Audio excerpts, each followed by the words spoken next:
so that's fine. Maybe. Is it? Yeah? Bet. Okay. No, Brandon and Reggie, they're out helping people, and I'm all upset about it, and so I just need to be quiet. But anyway, I'm glad you're here. I'm glad that they're taking off to go to Tennessee. We've had them. We've had Tom and Leslie Newell's daughter. They've gone. We've had a lot of people, I feel like, over the course of since tragedy struck down there in the Tennessee area and around that area with the Carolinas. We've had people go down there and do work, and so I'm so thankful that, sometimes you look at that, you hear it, you go, what can I do? Or can I even affect? There are people here that have been doing it, and so I hope that you take encouragement from that. A random rant from a lunatic. Briar Smith pointed out last week as we were setting up trees that I am a psychopath. To which I giggled and I said, yeah. And then he pointed at my guitar strings and I thought, oh, well, that's fine. If you think I'm crazy because of that. There's other things that you could probably think I'm crazy about. And I am crazy. I am a psychopath. But one thing that I do, I will tell you that I constantly wrap my crazy around. My psychosis is wrapped around. It's wrapped around this, the church, and what it is, what it does, what it stands for, what we're supposed to be, what comes from being the church, what we have access to because of being the church. And one thing that I think we have access to that I want to spend every waking moment, I feel like, speaking about is just exactly what this series is that we're in this month, the life of the world, playing on the word, the phrase light of the world. We have named this series Life of the World because as we ended last month with being thankful, we talked about how at the very end we're thankful for God, or we're to be thankful for God, and we looked at how, because this month we're going to look at why. Why are we thankful for God? Well, ultimately, we're thankful for God. I'm thankful for God because the life He gives me, the life He brings me. In truth, I can say, I know it sounds weird, but unashamedly, as dark as your imagination can take you, if it wasn't for Jesus Christ, I would not be alive. Specific, literal life of the world, my life. I'm thankful for God because of the life He gives me. Last week, we looked at life through creation. He gave life through creation. We agreed to disagree that if you didn't fully believe that for the sake of the argument, we would just stay there last week. And we can have conversations over all sorts of things. Everything we talk about, we can always have a conversation about. I will tell you in the conversations, I will land where Scripture lands, and it's not my opinion, it's the Bible's.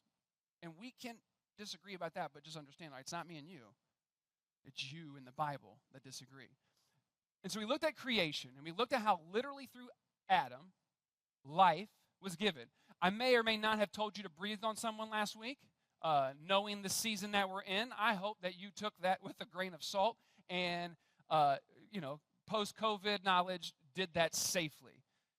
Today, I don't want to just look at, I want to build on top of creation through Adam, life through creation, and what that brought us. I want to look at Noah and how life was given to us through Noah, and through Noah we have new beginnings.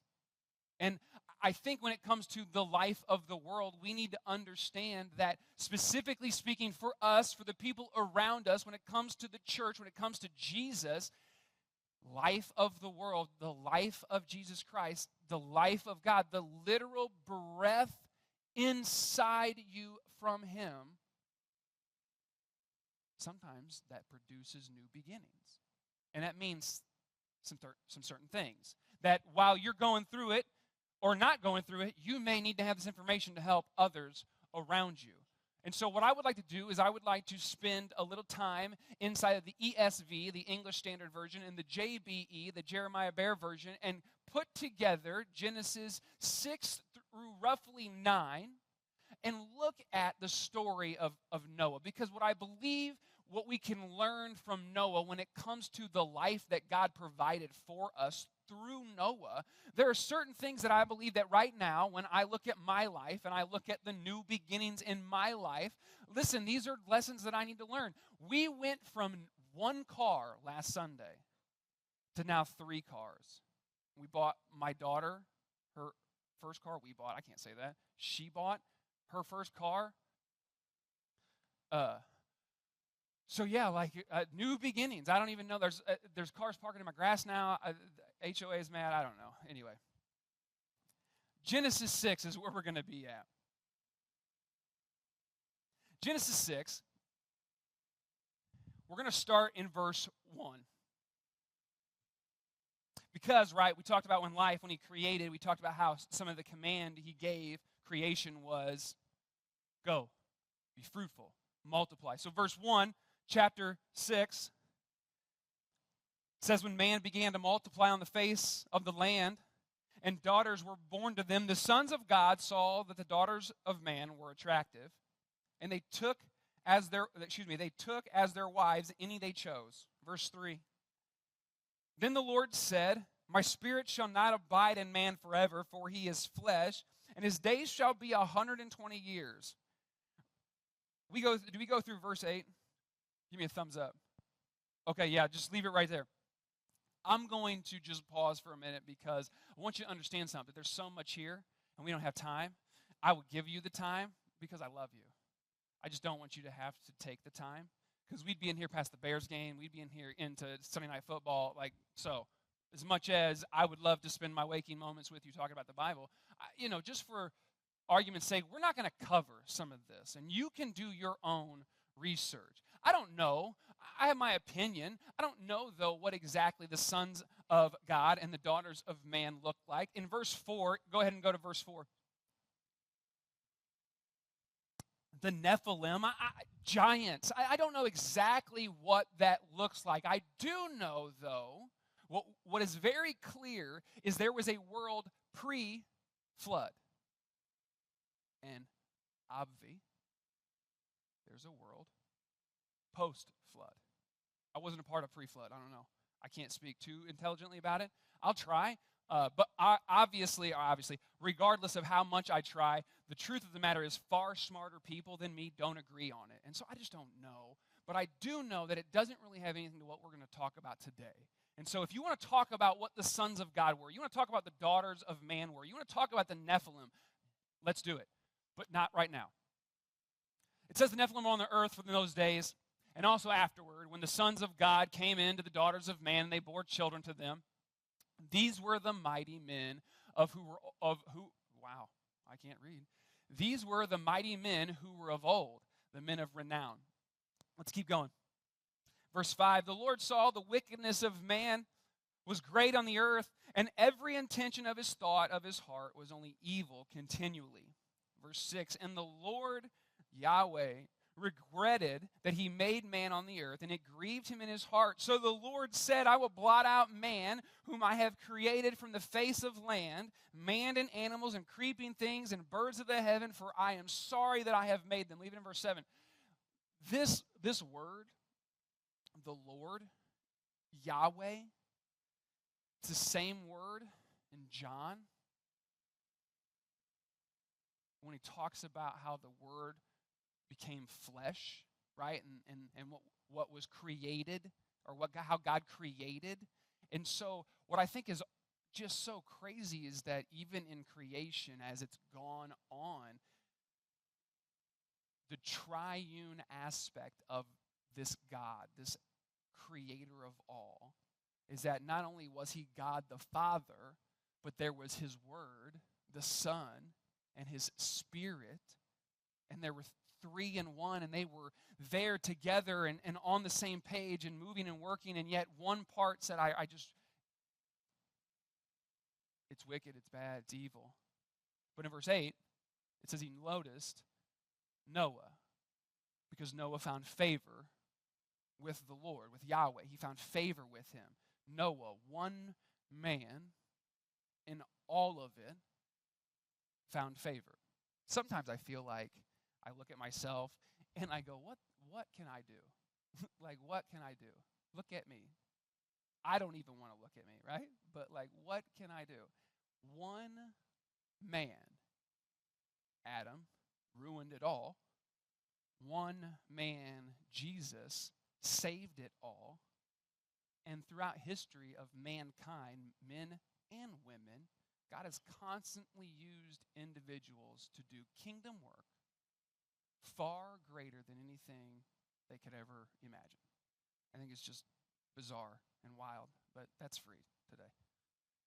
Noah found favor in the Lord. So, he decides that I'm going to talk to this man Noah. He talks to Noah. And he says, the world's evil. I don't like it. Basically says to him, this is where the JBV kicks in, I'm starting over with you. Here's what you're going to do. You're going to build an ark. You're going to build an ark. You're going to put it all together. I'm going to tell you what it looks like. You're going to build it exactly to this specification. And then what you're going to do is you're going to take 2 of every animal. You're going to put them on the ark. And then I'm going to flood the earth completely. So, like every good Christian that we know, right, he immediately obeys God and does exactly what he's supposed to do. I don't know. Noah's human, so there's got to be some back and forth. But we don't read that. We read that he did as God commanded. And so I guess what I will do for my own sake, even though my flesh wants to argue, maybe he did argue. Maybe he said some smart aleck comments. Maybe he did mock God a little bit for that nonsense. But I'm just told he did as God commanded.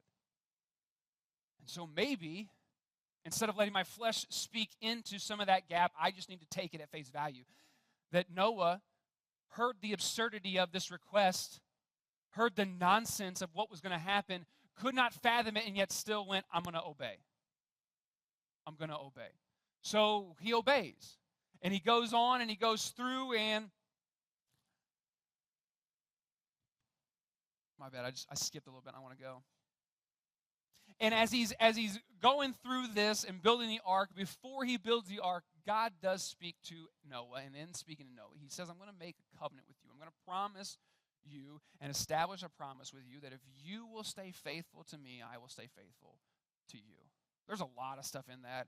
And that, again, JBV. If you stay faithful to me, I will stay faithful to you. Over time and throughout history and even in our lives, we see that God is constantly faithful regardless of our faithfulness. But that was it, right? Be my people, I'll be your God. And so Noah says, okay, and he builds this ark. And as he's building this ark, he goes through however long it takes, builds it exactly the specification, and the animals are coming, and right as everything's starting to be done, God speaks to Noah again and says, here's the deal. I'm going to flood the earth in 7 days. Get everybody on the boat. All the animals on the boat, a male and female on the boat. Get them on the boat. Get your wife, get your kids, get their families on the boat. In 7 days, I'm going to start rain, and I'm flooding the earth. I'm blotting out everything. Again, absurdity, but yet he built this ark. And so, what's Noah do? Noah does the exact same thing that he's been doing. It says that Noah did as God commanded. I read this story all week. I read it a few weeks ago. I want to impose my own issues on Noah and say he had to have talked to this God and gone, you're a nutter, man. This is not going to happen. But I don't read that, and so I need to fight my flesh in going, Noah did what God commanded. And in this, as I read through, and we're going to see as we keep going, right, as I do this, as I follow and I'm faithful, I see God constantly just give me life. And so Noah, as we're reading this story, right, Noah, he does as God commands. He gets everything on the boat, and then 7 days later, rain starts pouring. 40 days, 40 nights, rain came down. I was going to sing the song, but we don't need that. Rain's getting, sorry, it's just in my head now. I got to get it out. And the floods came. Sorry, God, my goodness. Stay on track. 150 days, rain or water was on the earth. 150 days. God made sure everything died. Everything. Except for what was in the boat. So then they're in the boat. Verses chapter 8. They're in the boat. We're going to go to verse 6. Actually, let me stop before I go to 7, or before I go to 8. No, 8. We're going to start in verse 6 in chapter 8. The JBV that we just went through is basically chapter 7, but more specifically, we were in chapter 7, verses 5 through 5, and then 17 through 24. But right here, we're going to be in chapter 8. And chapter 8, more specifically, deals with on the boat and the waters subsiding off of the earth. And so 150 days, right? It rained for 40 days and 40 nights to flood the earth. And then for 150 days after, it was flooded. We're on the boat, and it says here in verse 6, after the end of 40 days, Noah opened the window he had made and sent forth a raven, and it went to and fro until the waters were dried up from the earth. He let out a raven, and it just went back and forth until the waters dried up the earth. Verse 8. Then he sent forth a dove from him to see if the waters had subsided from the face of the ground. Verse 9. But the dove found no place to set her foot, and she returned to him on the ark, for the waters were still on the face of the whole earth. So he sent a raven out, and it went back and forth, it said, until the waters were gone. He never saw it again. So he then sent a dove out, and the dove went back and forth and couldn't find anything, and so the dove came back.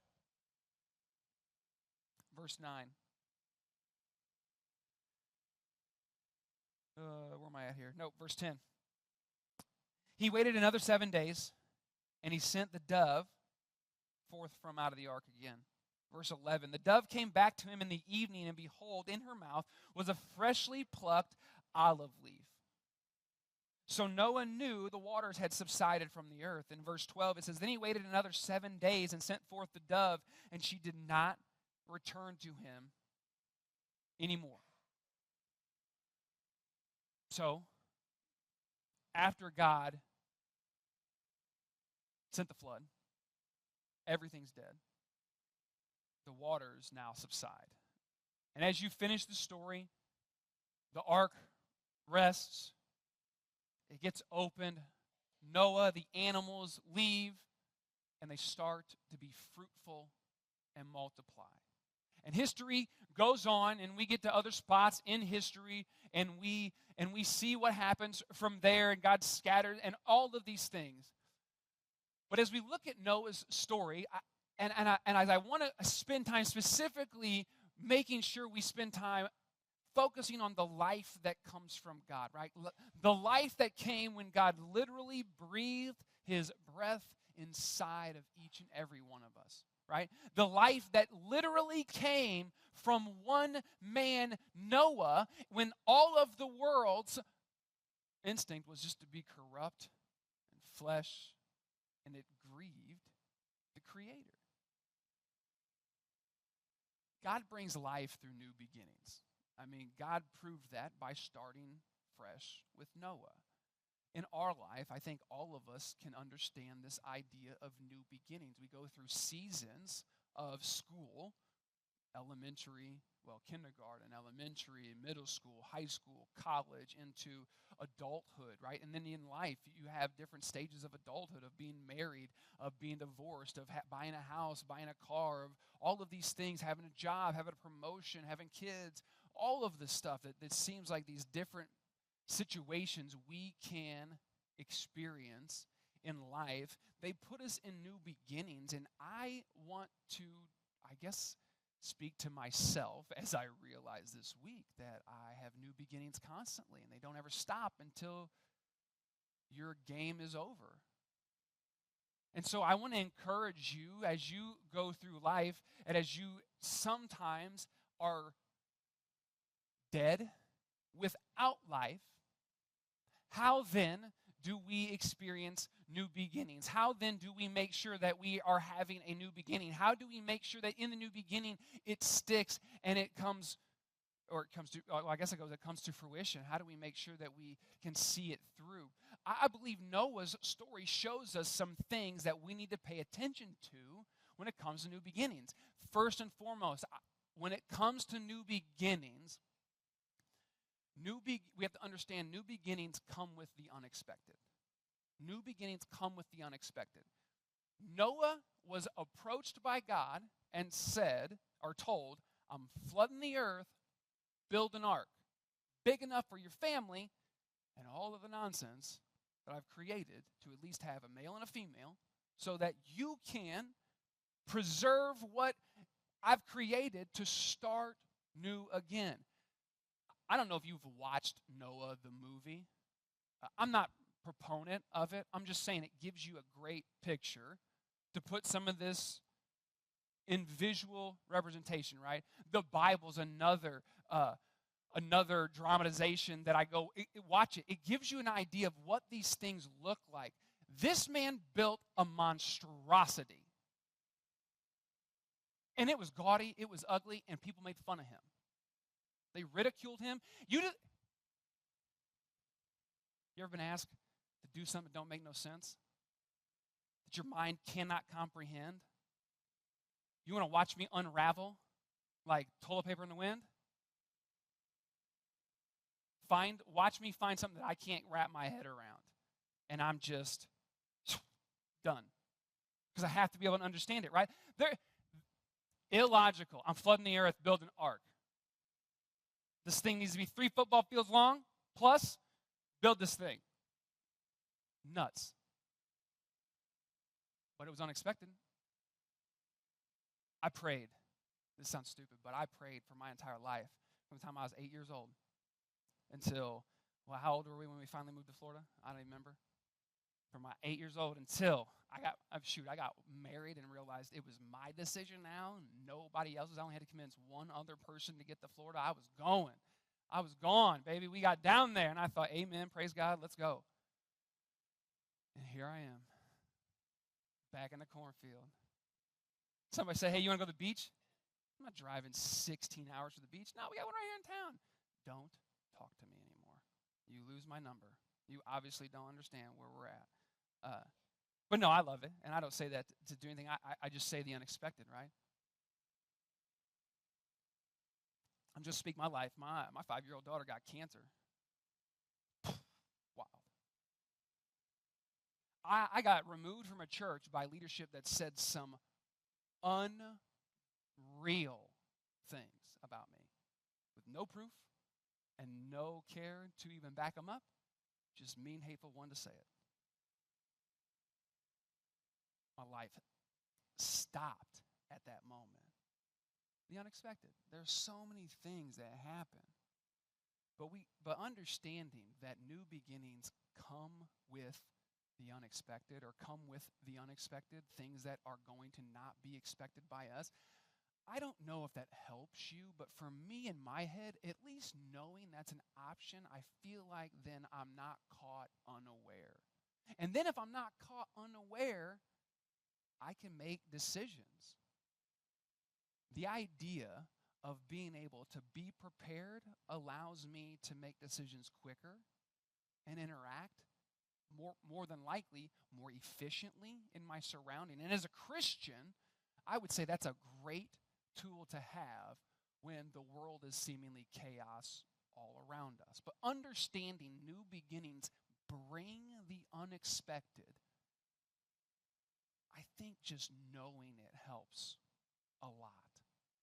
Knowing that that's a possibility. Knowing that, hey, I've thought through this a little bit. Knowing that you weren't blindsided, I think helps in that. Noah shows us that things are unexpected inside of becoming brand new. But not just new beginnings come with the unexpected. New beginnings take time to take hold. New beginnings take time to take hold.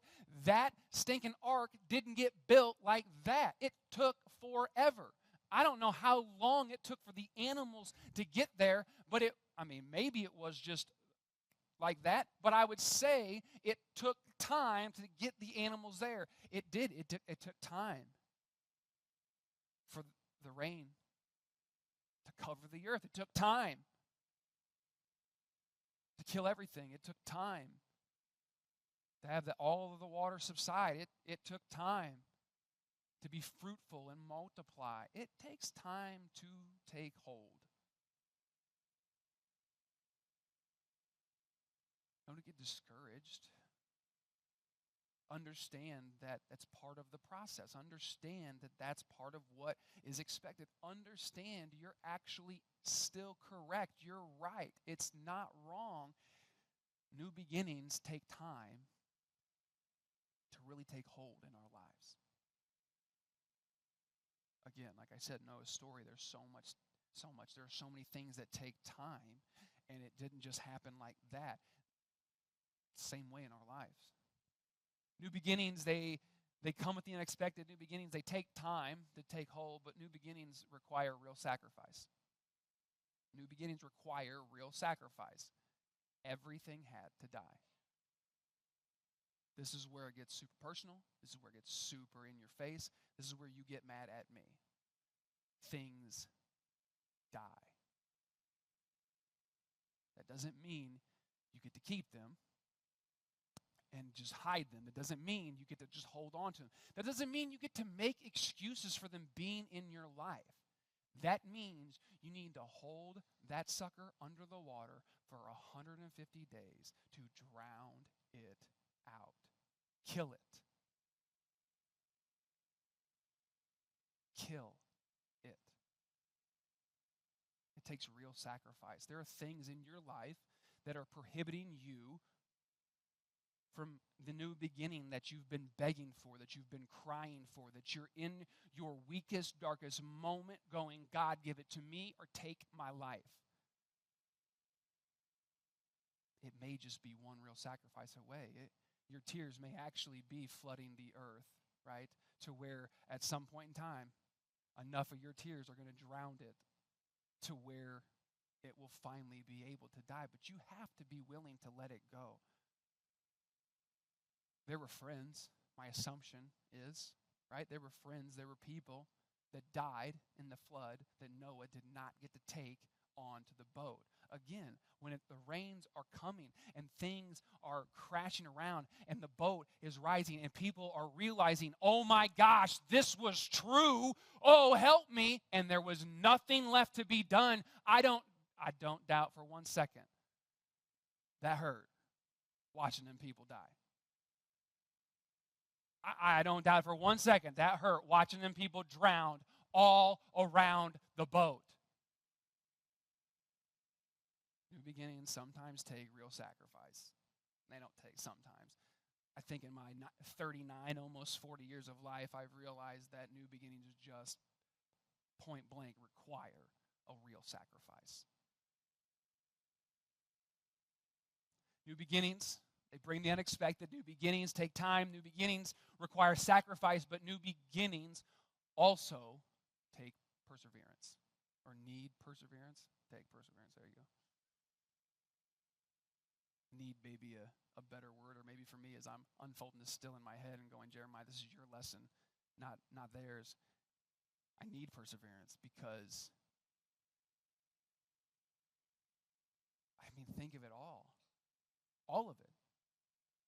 It took time, a long time, but even in that, right, like Noah had to send out something to find out whether it was done, and so he sent a raven out, and that dumb bird didn't even return.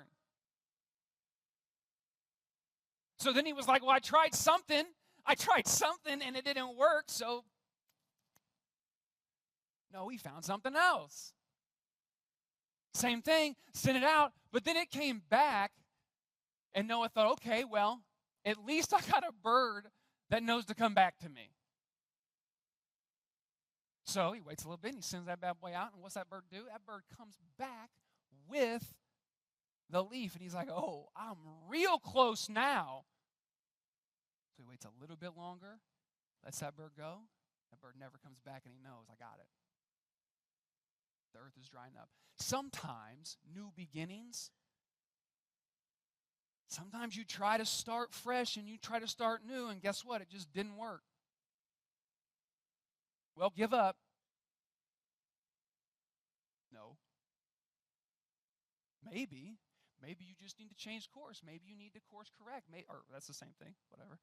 Maybe you need to critique it a little bit. Maybe you need to adjust. Maybe you need a whole different approach. Maybe something else to help, right? Because what we learned from Noah's little moment is that he tried something, it didn't work, but he didn't stop. He tried something else, and then that something else was just, man, it was close. It wasn't it. It wasn't it, but it was close. And so he adjusted a little bit. Sent it out, and oh man, it was right there. It was right there. And he adjusted a little bit and sent out and nailed it. Maybe the new beginning takes a little bit of perseverance to work through some of what you got going on. Maybe that new beginning that is just right there, so close, just you just a little bit more. Just a little bit more.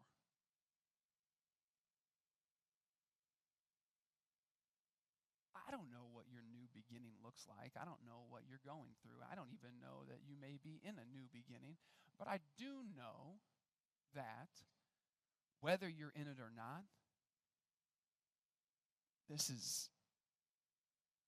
these are things to help.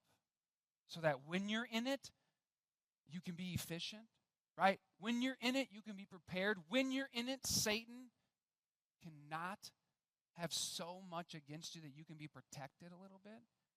Maybe it's for someone that's in your life, in your sphere right now, that's trying to get a new beginning, that has a new beginning, that's living in a new beginning, that needs a new beginning, and they just don't know. Maybe these are something that then you can let God speak through you about to them.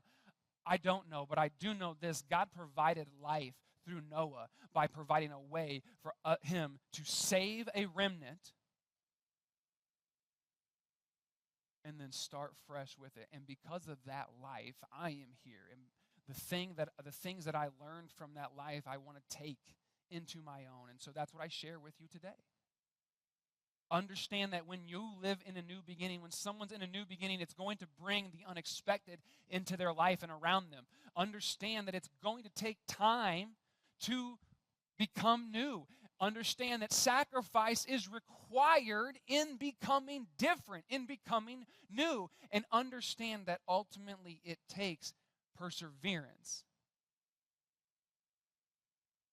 Because we're told, right, that perseverance produces hope, and hope does not disappoint.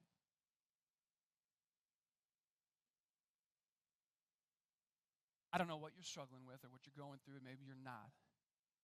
But if you're struggling, I hope that you find life right now, specifically right now, in this moment, in the Spirit of God that is here. I hope you find life. I pray that you find life.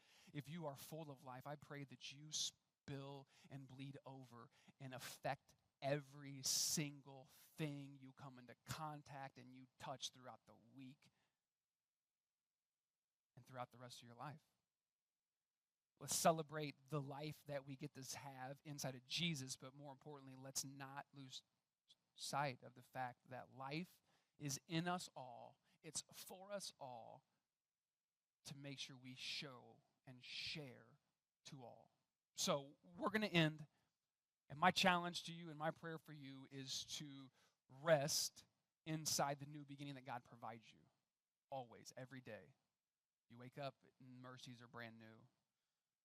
Had something in your past, it doesn't have to be there anymore. You just need to let it go. And for those of you that don't have Jesus, you don't have that, find me. I have the rest of my day for you. Because in truth, that, we'll get there in a few weeks, but that is the life. That is the life that sustains. That is the life that is the word, the breath of God through me. Every single moment of every day. And that's what we celebrate. And that's what we're going to celebrate this month. And so I'm going to ask you guys to go ahead and stand. And we're going to close out in prayer with song. And then like I said, and like we'll say again and every week, come hang out with us after service. Right across the way in the fellowship hall, we got food, we have drinks. We would love just to hang out and just spend some time with you. Also, the heater's on, so it's warm. But let's pray. And we'll close out. God, thank you so much for who you are. I'm thankful for your son. I'm thankful for who he is. I'm thankful for the love that he has. I pray that as we close out just this time together, that you will continually just speak into our lives, speak into our hearts, speak into what you have for us. Father, I love you. We love you. And all God's people said,